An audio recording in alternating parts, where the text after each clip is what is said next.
What's up, guys? The Amplified Man here, and obviously we're not in our normal setting this week for the 51st ever BC's Pro Wrestling Amplified podcast. As I told you guys last week, that's going to happen a little bit more and more in 2020 where we're not in our normal setting, and that's because the Amplified Man has added more and more onto his plate for the year of 2020. As Jim Ross has said many times in his career, business has just picked up. That's never been more true for the Amplified Man. So expect a bit more of these type of videos where it is just audio file format, but I at least wanted to deliver something to you guys to show my appreciation for you guys showing your support nonstop for this channel and the Amplified Man. So hopefully you guys understand. This is my thank you to you guys. I could have skipped the podcast in its entirety for this week. I understand that. But that's not in the cards. If I'm able to at least send my words out to you guys and talk pro wrestling, then that's what I'm going to do. I'll find a way and I will do it. So that's my way to say thank you to all you guys for always showing support to this channel. And again, in 2020, this could be a little bit more of an occurrence where we're just doing this in audio. But understand, guys, that for the podcast especially, I've always encouraged you guys to just listen to the podcast video because I understand it can be longer. Most of these podcasts, I think all of them, are at least over a half an hour. And a lot of them even lean more toward a full hour. So I understand that's a long time, and I also understand you guys actually have a life. So I don't expect you guys to just watch me for an hour. I understand that. And that's why I encourage you guys to just listen while you're on a long car drive or at the supermarket or at the gym, doing homework, doing taxes, just relaxing or doing a hobby. It's okay to listen to the Amplified Man. That's what a podcast is. It's a long audio file with and talking and discussing about numerous topics. And I understand you just can't watch something for a whole hour. It's like watching Raw for 3 hours, and we all know how we are at the end of that. So, I always encourage you guys to listen to the podcast anyway. So hopefully you guys see the passion that I have in delivering content out to you guys. And I don't care if I'm stuck in a corner of some remote coffee shop in a town that I'm not familiar with no real lighting or tripod or any equipment that I need to actually film in front of a camera. As long as you guys can hear my words, as long as there's a way to send content out to you guys, I'm going to find a way and I'm going to do such. And again, that's my way to say thank you for all of you that have supported this channel from day one. So, that means a lot to me. I don't care if I'm on the side of a road, on top of a roof, or in a subway. If there's a way to deliver content, it's going to be. That's my opening briefing. Just wanted to get that out of the way, guys. It's definitely going to be one long audio file now. That's fine. Before we get to some of the longer news stories that I want to go over, I want to go over some rapid-fire top news stories right now, or at least hot topics. And that's, first and foremost, George Barrios and Michelle Wilson. You may not think you know who these two individuals are, but I know you've seen them before. If you've ever seen a WWE press conference, you've seen at least George Barrios. If you've ever been to a WWE Access event, especially WrestleMania Access Week, you've seen Michelle Wilson. She's always walking the floor of every single Access, usually with about a plethora, at least 10 to 15 other suits and tie schmucks. But you've seen George Barrios and Michelle Wilson behind the scenes of WWE, even on WWE Network, on a lot of the documentaries. George Barrios was the Chief Financing Officer, CFO, and Michelle Wilson was the Chief of Marketing. So these are two huge roles underneath Vince McMahon, two huge roles on the board of directors, presidents in their own right. And they are out of WWE as of Thursday, January 30th, 2020. These are huge voids in that company. Now, there has been some interim replacements, but both of these individuals, again, the chief financing officer, I almost said operator, you can call him any of the O's, operator, officer, Michelle Wilson, who's just so key to the marketing department, and she is their chief of marketing. These are two huge individuals as far as status-wise that have been with that company over 10 years apiece. You can't just, boom, fill those voids in a day or a week or a month. It's going to take a while for people to step into those roles and do that type of job, those type of jobs. And I don't know, man. To a lot of you guys, this might not mean anything. I'm just interested to what's happening in the ring, BC. The product that's on TV. But that's what I'm saying. What happens behind the scenes business-wise always reflects, and vice versa, what you see on TV. So it's going to be interesting to see how businesses ran going forward. I always loved the WWE Access events. They were always Michelle Wilson's brainchild. She always was the last word on everything. And WWE Access for me is the best part about WrestleMania. I know that's what BC? What about NXT and the Hall of Fame and WrestleMania itself? No, I love Access. It's where wrestling fans can just come together, and it's just a convention for us, for what we love. And Michelle Wilson was always a big part of that. And George Barrios, I can't even imagine where you begin to fill that void. This is a dude who, I mean, he was the head of all your finances in that company for over a decade. But Vince McMahon wanted to shake things up. He loves shaking things up. He got rid of the draft years ago to call it a shakeup, which was weird because people just started showing up anywhere, which then again happens in the draft anyway with Vince McMahon. But the bottom line is now he's shaking up even his board of directors, even the people that are most significant underneath McMahon. He is shaking them up as well. McMahon's official statement is as follows, and I quote, "I would like to thank George and Michelle for their 10 plus years of service and contributions to the organization. I am grateful for all that was accomplished during their tenure. But the board and I decided a change was necessary as we have different views on how best to achieve our strategic priorities moving forward." So McMahon tells you right there that they had a falling out. Now, you might hear things going forward in the next 24, 48 hours where Michelle and George will say that they parted ways mutually and everybody was on the same page. And Michelle and George just felt like they wanted to conquer more in their life at this stage. But the truth is, Vince McMahon just let the cat out of the bag. Vince McMahon just said they had differences on views on how to best achieve their strategic priorities moving forward. That means they were butting heads in the board. In the boardroom, and a lot of the members on that board, they weren't happy with Michelle and George. And when a lot of people are unhappy on that board, and Vince McMahon loves you, they're coming to Vince. Vince has to pick one or the other.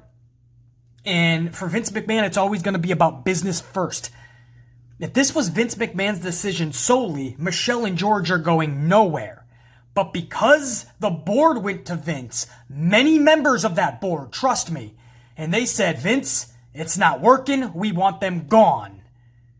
Vince had no choice but to cut ties with two of his senior operators, some of the most significant players behind the scenes when you're talking about their chief financial officer and their chief of marketing.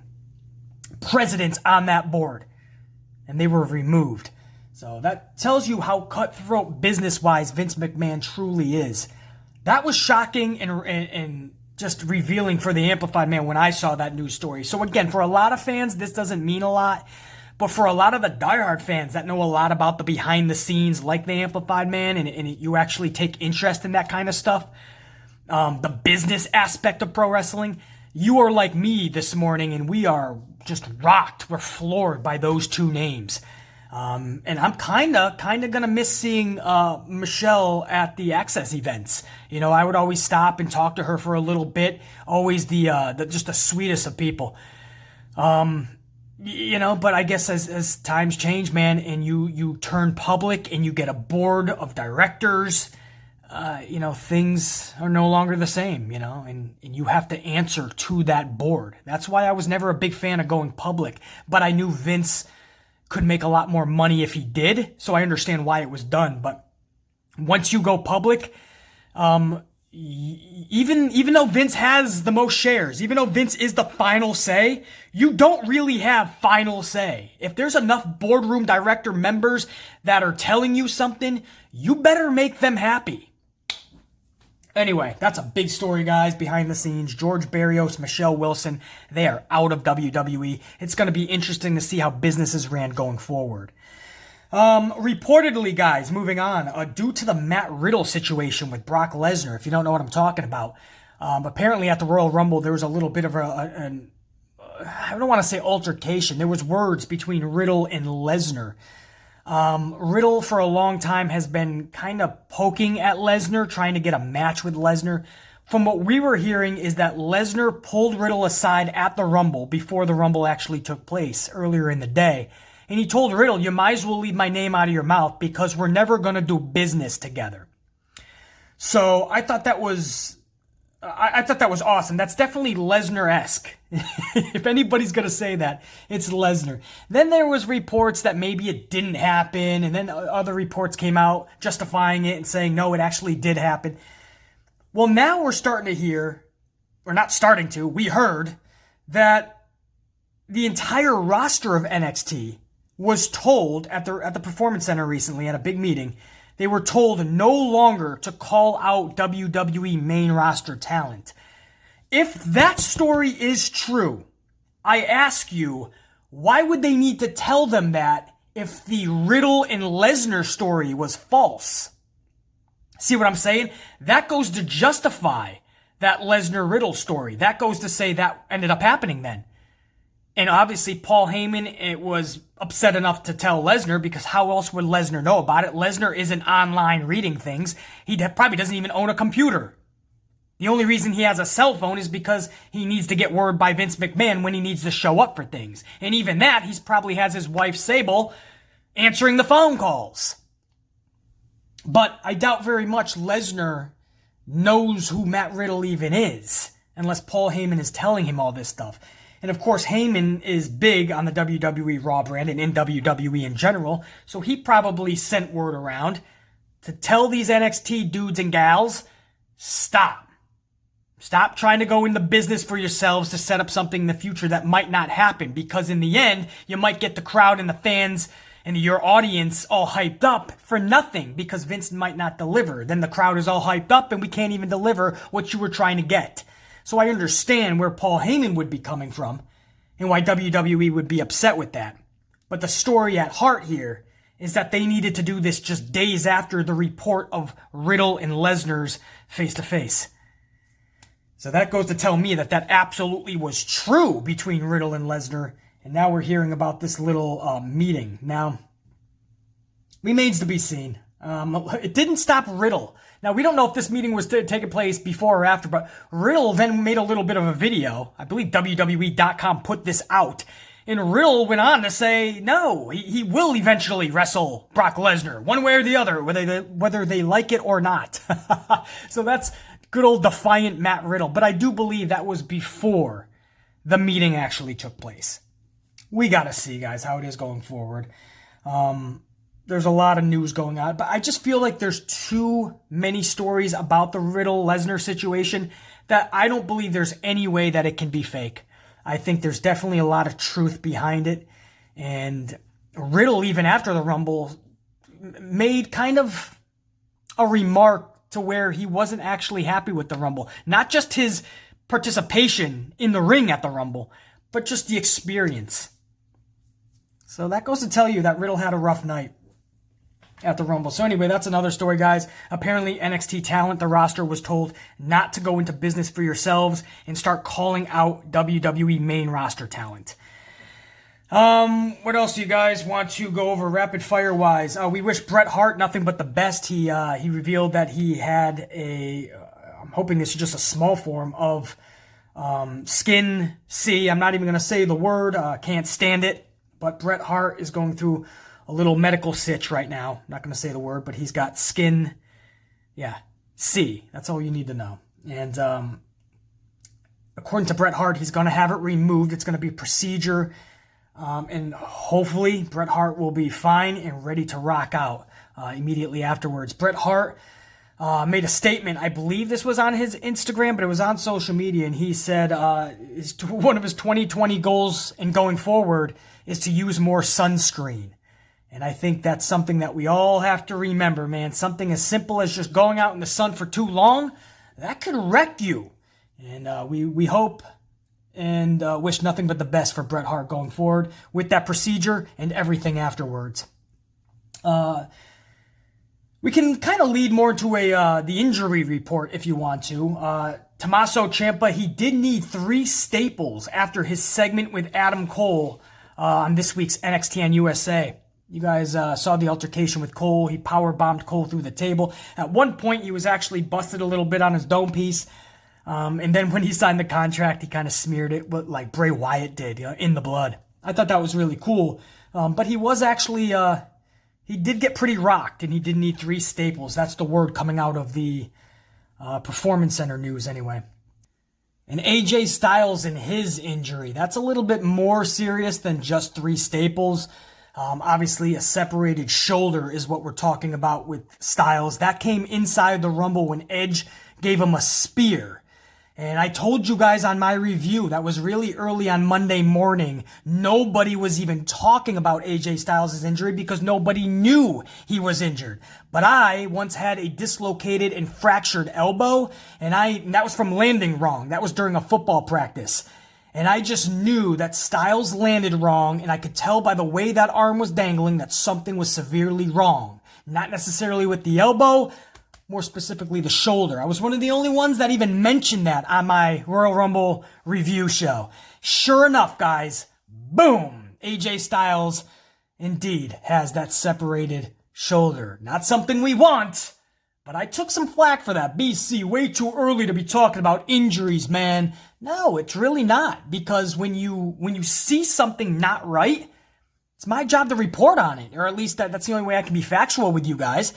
Never said anything was set in stone, but I did say something looked really wrong. Don't be surprised if AJ Styles was out for a while. Well, Styles says, and I quote, "Just so everything is clear, Edge did nothing, absolutely 100% nothing wrong." Styles goes on to say, his move, his spear, everything was perfect the way he did it. If there is any blame put on anybody about what I'm dealing with my shoulder, it's me, 100%. I was over-brothered, as they say. I just went crazy with my bump there. The only problem with flipping the way I did, the first thing to hit was my left shoulder. I thought I dislocated my shoulder. They wanted to get me out of there right away, but I told them we can't do that. I can't roll under the bottom rope. That's not how the Rumble works. I said I'm staying in, and somebody's going to have to throw me over. We made sure that happened. If you guys go back and watch the Rumble, you see the ref kind of pull Edge aside, had to tell Edge to throw him out immediately after, and that's what they ended up going with. So that's awesome that Styles delivers that comment, but how cool would it have been, right? Because let me just go over that again. Styles said, they wanted to get me out of there right away, but I told them we can't do that. I can't just roll under the bottom rope. That's not how the Rumble works. I'm staying in and somebody has to throw me out. But guys, I asked a question. Wouldn't that be really cool though, if he's injured, right? Which he is, and this is a real situation. Have him go underneath. He goes to the back. We find out this is not storyline. This dude is legit injured, which he is, a separated shoulder, or something severely wrong with that shoulder for sure. Right? So it's real. He actually had to leave the Rumble, not storyline-wise. We're getting out of the realm of kayfabe here. Isn't that an awesome story for a heel to continue with when he comes back? I was never eliminated from the Royal Rumble. As a heel, that is a master storyline sitting in your lap. I deserve, no, better yet, I demand a title opportunity because nobody has ever thrown me out of that Rumble. So guys, I know it all happened fast and nobody thought of that. Obviously, Vincent Kennedy McMahon didn't think of that backstage. He was just thinking about the XFL. But I would have had him just roll out, go to the back. We were all going to find out within 24 hours that this dude was seriously injured. And then when he comes back, you use that as a storyline. I was never eliminated from the Rumble. I don't know. To me, that is sitting in your lap, guys. But either way, that shows you the the fight in AJ Styles. The guy just got injured, so obviously he wasn't thinking about long-term storytelling. He was just thinking, I am going to fulfill my commitment in this Rumble. I was originally supposed to get thrown out. You're gonna have to throw me out. So you gotta love the fight in AJ Styles, man. Nothing like it. That is just awesome to see.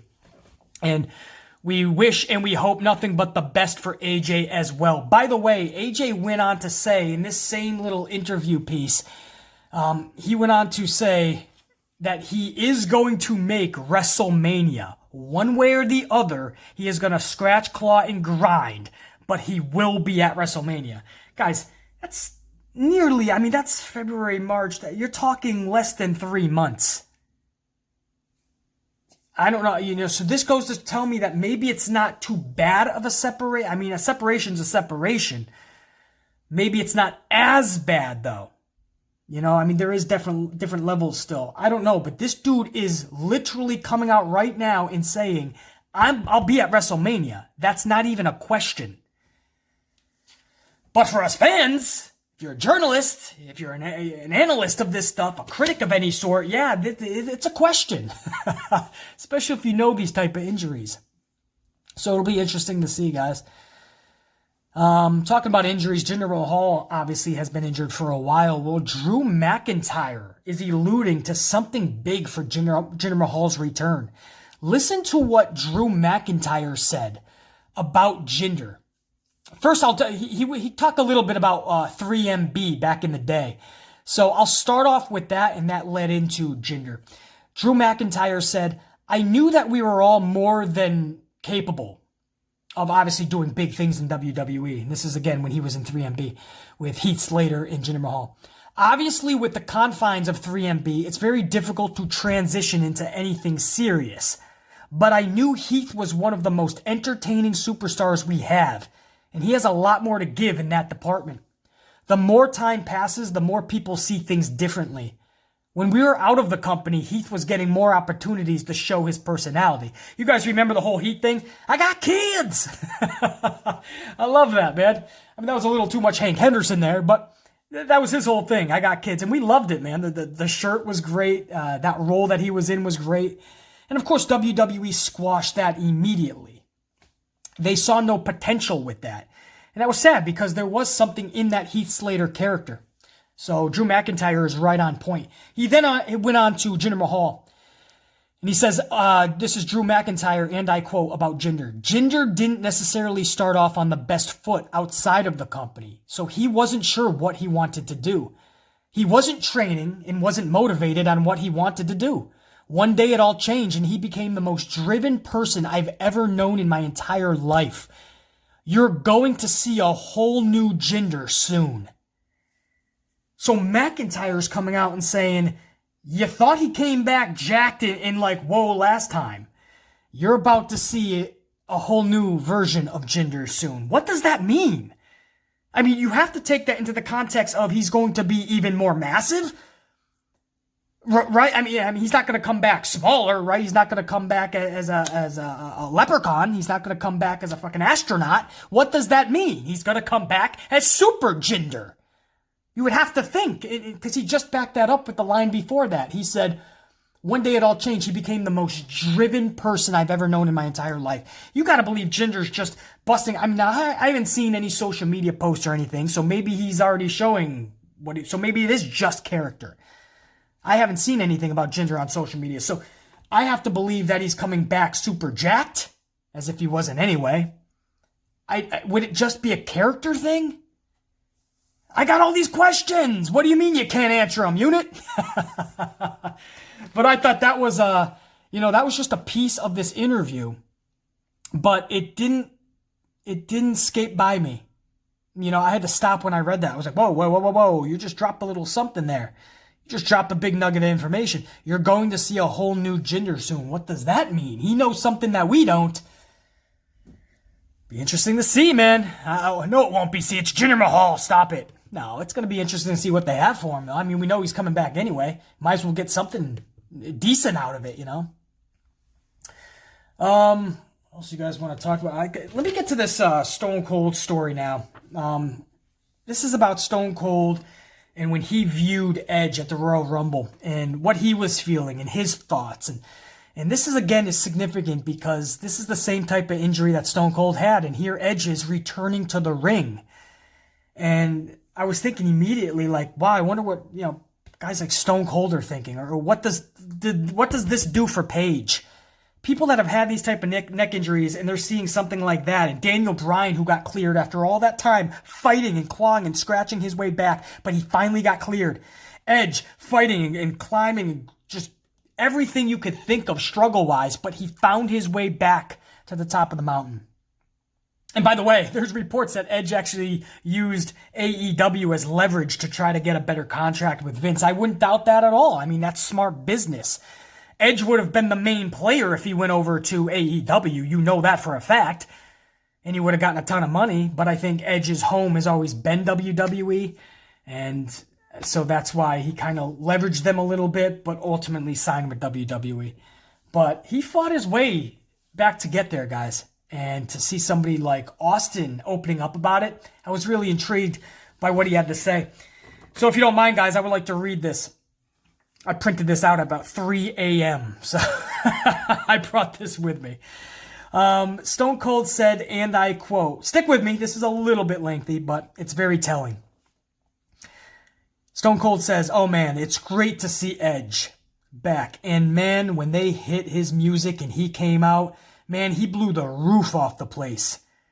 That was the loudest pop of the night. Yeah, just an explosion. People were excited to see Edge back. And you could really see emotion on his face. He was thrilled to be back, and he was thrilled to blow the roof off that place. When you've been gone for so long, and then you can come back, and then people are expecting you, and they blow you away with that, it's immediate appreciation, and it's a real confidence booster. As far as Edge's return and being medically disqualified by WWE in the first place, and then coming back, Stone Cold has this to say, and I quote, so all right, he decided to go back. Is it okay? What's going to come out of it? What's going to be the adjustments in his style? What's he going to do differently? He's not going to be able to absorb a lot of the bumps that he took back in the day, and he's not going to be doing, or at least I wouldn't imagine that he's going to be doing any of these TLC ladder matches. Some of those things where the Dudley Boys, he and Christian and the Hardys, Jeff and Matt, they just wrote their names all over the history books with those outstanding matches. They all defied the odds and with extreme precision and calculation just daredeviled their way through these thrilling matches. So he's not going to be put in that role again. I'm hoping. So we have to see what his style is going to be in that ring. How much are they going to ask of him? What do they want from him? How far is he willing to go? Where is this going? How long is this going to last? So yeah, when a guy comes back from the reasons he's had to retire when he did, I hope that he can hold up to the grind in the task at hand. And that's being a pro wrestler and all the bumps and everything that comes with it. So stylistically, I'm wondering how he's going to operate, and I wish him nothing but the absolute best. And I hope the best for him because I know he loves the business. And he has been a fan of the business forever. And people love him. So I hope everything goes well with his return. It was very exciting, and I wish him the best. I hope that neck holds up for him. It will be interesting to see stylistically that he'll change. It seems like he was leading with the shoulder a little more with the spears, kind of protecting himself at the Rumble. And he was taking some good bumps as well. As far as Austin actually returning to the ring, Austin says, and I quote, no. Whatever Edge is doing has nothing to do with me. I'm done, Austin laughs. I've already said I'm done. And I wish that dude all the luck in the world. When I see a guy who's had a similar kind of neck situation as I had, or just neck surgery in general, and to leave the business when he did 9 years ago and then come back, I'm like, man, okay, please be careful out there. Stone Cold had a lot to say there. Stone Cold had a lot of questions. Stone Cold was kind of second-guessing Edge a little bit there. Like, what are you really trying to get out of this? What's the reasoning? It can't just be financial. I doubt you need the money. And he's also second-guessing the WWE. What are they expecting out of Edge? But you can tweak your style the older you get. Just because you're getting older, guys, and this goes for any sport, it doesn't mean that it's over. You can adjust and adapt. The great ones, the legends, the ones that are truly better than the rest, they can find ways to adapt and still be great, still be legends, and still be better than the rest, even though they're older, even though they're not in their prime anymore. I'll give you a prime example, being a New York Yankees fan. There was a gentleman, Mike Messina. He was going into his final years, actually his final year of being a Yankee, of being a pro baseball player. This guy never was able, he was a great pitcher, absolute great, Hall of Fame indeed. He was never able to get a 20-win season. Just wasn't able to do such. But he was really great. I mean, he had all of his techniques, the velocity, everything was there. He was hard to hit. He just never was able to collect 20 wins in a season. So here he is getting older. You could see that a lot of his stuff, velocity-wise, has fallen off. So everyone's saying, yeah, it's probably the end of Messina. But he decided to come back for one more year. And when he did, even though he didn't have that velocity on that fastball anymore, he found a way to utilize his other pitches even better. He found a way to make his other pitchers almost unhittable. And the result was his first ever 20-win season during his very last season. But what happened? Messina was washed up, according to many. Messina shouldn't have even came back for another year. The velocity's gone. If you're a major league pitcher, you shouldn't be pitching in the major leagues if your velocity isn't there anymore.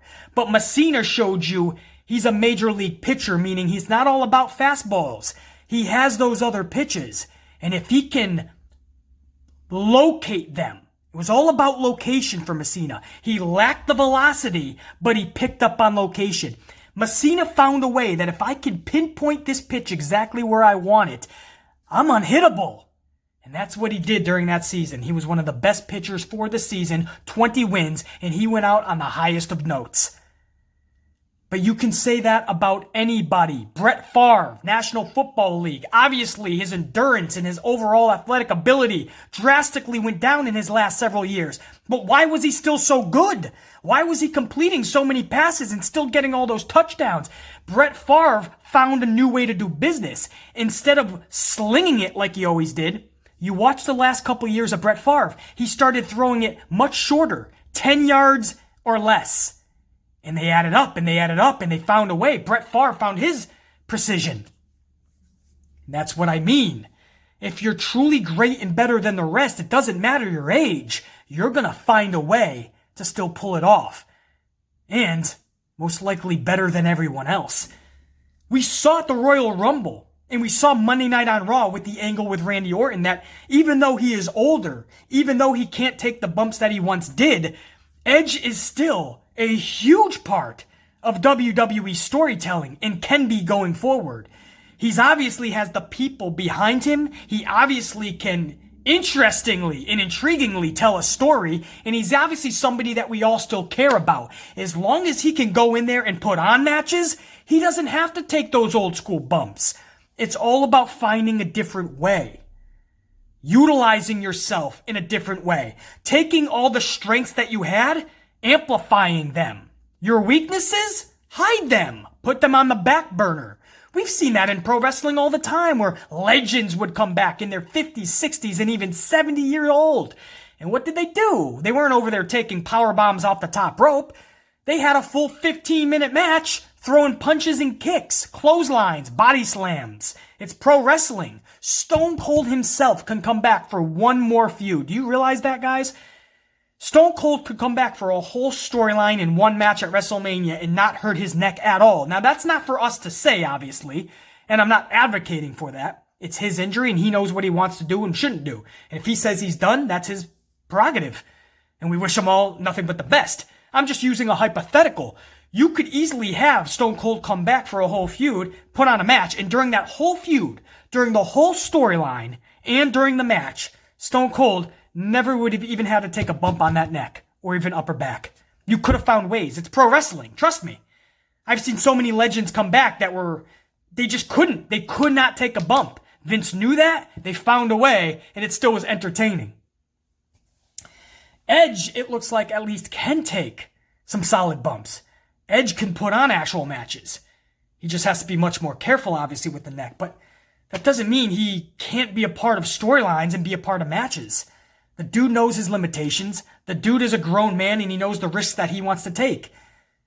And he wants to have his daughter watch him in that ring, you know? You don't know, that's why Shane McMahon always said he wanted to come back and wrestle, because he wanted his sons to really, in their prime, watch him as they're growing up. I just think that's awesome. I don't think age should, now if you are older and every area of what you once had is now diminished, yes, then it's time to think about hanging it up, not just for yourself, but for others. You don't want to hurt other people if you're in the pro wrestling sense. But if you're a baseball player, you don't want to hurt your team. Football player, you don't want to hurt your team. If you're a pro wrestler or something like that, or a boxer, or you're in the UFC, mixed martial arts, if your skills are diminished, then you're only hurting yourself. But yes, if you have not found another way, if you didn't have other skills that you can amplify, then it's time to hang it up maybe, or definitely. But if you're one of the greats, one of the legends, I see no issue. If you have another set of skills that you can amplify and still be the best, still be at the top of your game, I see no reason why Edge should not be in that ring. And anybody that's saying this is a dumb decision, this is stupid, he's not thinking about his family or things like that, no, you're not in his position. And you don't know the type of deal he has with Vince, what kind of bumps he will be taking. You live one life, man. You saw what happened. Kobe Bryant, 41 years old. He's with his daughter. He's with 7 other individuals, some youngsters in there. They're taking a helicopter ride, and, life happens. Sometimes that's good, sometimes not so much. You can't just play it safe all the time. You have to do what you love, and at the highest level. And sometimes, we saw it with Daniel Bryan. He was almost in depression because he couldn't do what he loved. WWE was preventing him that, and they kept saying it's for your own good. And Daniel Bryan was saying, you don't know what's for my own good. I have all these docs that are saying I can come back. I'm not going to make your company look bad. If I get seriously injured in your ring, I know your company looks bad, Vince. But I'm telling you, I have a whole plethora of doctors that are saying I'm good, and you have to believe in me. But please don't tell me how to live my life. And we saw that with Daniel Bryan, and he got to come back. And now we're seeing it with Edge, and we're starting to see that people that were once blacklisted, people that we once said because the company came straight out and said, no, they're done. We're starting to see a lot of those individuals coming back for wrestling matches. Daniel Bryan, Edge. Do we see Paige one day? Does Stone Cold one day come back for one last hoorah? You never know, man. Literally, in this business, in this company especially, you never say never. Because even with injuries that are putting injuries, that's the one thing where even if they want to, they can't come back. We're starting to see those people even come back. But you can never say never. I always said CM Punk will be back in WWE, and everyone was like, BC, stop, man. He's never coming back. Do you understand what they did on his wedding day and what he said about them in the lawsuit? And I said, guys, he's coming back one day. Well, guess what? He's already taken the biggest step. He's on Fox, what is it? Not Fox Sports, FS1. And his job is to talk about WWE. Are you kidding me? You had WWE for weeks promoting CM Punk, like his visual and everything on SmackDown. Like, catch WWE backstage on FS1, CM Punk. And I'm like, well, if you literally wanted nothing to do with WWE, you would have just showed up in AEW if you really wanted to talk pro wrestling again. But you saw, he took that first initiative. And then 2 days later, he said publicly in an interview, and then he said it several times since, so you can research this yourself. But this was just 24, 48 hours, something like that. It was a couple days after the whole backstage thing. He actually said, I'm willing to take calls from Triple H and anyone. I'm willing to listen. So this doesn't sound, a lot of his fans were like, he's never coming back, BC, just get over it. And I'm like, listen, I'm not even a CM Punk fan, so I don't care if he does or not. But I was trying to tell everyone he will be back. because I know how this business is. You can literally never say never. Sure enough, he's already doing this FS1 stuff. If you guys honestly think he's never going to step foot in a WWE ring again, you got another thing coming. You're only fooling yourself, not the Amplified Man. All right. That's, you know what? We already went over a half now. I don't even know. Time flies when you're having fun. I am out and about right now. So I have things that I need to do, but I know that you guys have a little thing called the life as well. So I will let you guys mosey on. Hopefully you enjoyed the content. Again, couldn't be with you in our normal setting in front of the camera, but I'm glad I was at least able to talk some pro wrestling with you guys and talk some of the bigger stories. And hopefully you guys rock out the rest of this weekend. Obviously, tomorrow we have SmackDown. I will absolutely be... Actually, do we even have the SmackDown? Weren't they... I thought SmackDown, they were saying that it's supposed to be like a super SmackDown or something. Did you guys hear anything about that? Super SmackDown. Here it is. I found some information, guys. Hold on. Thank goodness I have 4 different devices. So there's a Royal Rumble rematch that they're pumping up. Sheamus versus Shorty G. Wow, hold your anticipation. We have Roman Reigns the Usos versus King Corbin, Robert Roode, and Dolph Ziggler. Okay. And then, wait. Wasn't that a match last week? Wait, that's just a rematch from last... Didn't we just see the Usos, Roman Reigns, Robert Roode, Dolph Ziggler, and Corbin? It's the same freaking match. How is that a Super SmackDown? We also have Miz and John Morrison versus Heavy Machinery versus The Revival versus Lucha Summer College House Party to determine the Super Showdown opponents for the SmackDown Tag Team Champions, The New Day. So it's a fatal 4-way tag match. WWE IC Champion Shinsuke Nakamura is going to defend his championship against Braun Strowman. So they're pumping up tonight's SmackDown, guys. We'll see what they actually produce and if it'll be any good. But I did want to run down that card real quick for you guys. What's this? What is this? Yeah, it's new stars. NXT has signed 5 new superstars. Pretty Deadly, Levi Muir, Candy Floss, Danny Luna. They've all joined the NXT UK roster. All right, well, there you go. Heard it first here. I have to find out a little bit more on some of these individuals. Some of them I have indeed seen. All right, I have to research that as well. So anyway, all right, I got to get rolling. I think my allotted time in this location is over anyway. Now I got people looking at me. Much love to all you guys. I'll see you for the SmackDown review and reaction. Yeah, that's it. Coffees and ass whoopings. Check you later.